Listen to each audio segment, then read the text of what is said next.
Hi friends, welcome to SK innovations. இன்றைக்கி நம்ம என்ன பார்க்க போகிறோன்னா, முருங்கைக்கீரை துவையல் எப்படி பண்ணலாம் அப்படின்னு சொல்லிட்டு பார்க்கலாம்.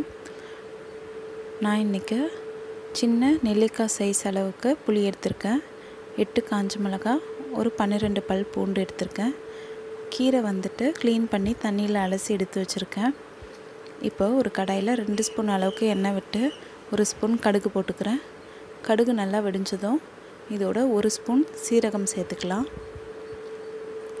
சீரகம் நல்லா பொரிஞ்சதும் காஞ்ச மிளகாவும் பூண்டும் சேர்த்து வதக்கிக்கிறேன். அது வதங்கிட்டதும் நம்ம அலசி எடுத்து வச்சுருக்க கீரையை இதோடு சேர்த்து நல்லா கலந்து விட்டுக்கலாம். இதில் நம்ம தண்ணிலாம் எதுவுமே சேர்க்க போகிறதில்ல, அப்படியே வதக்கலாம்.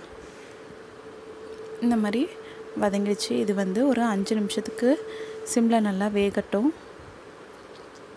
இப்போ கீரை நல்லா வெந்துடுச்சு. இதை இப்போது நம்ம கேஸ் ஸ்டவ் ஆஃப் பண்ணிவிட்டு ஆற வச்சுக்கலாம். இப்போ இந்த கீரை நல்லா ஆறிடுச்சு. இதை ஒரு மிக்ஸி ஜாருக்கு மாற்றிக்கலாம். இப்போ இந்த துவையலுக்கு தேவையான அளவுக்கு உப்பு சேர்த்துக்கிறேன். இதை நம்ம இப்போது அரைச்சி எடுத்து வச்சுக்கலாம்.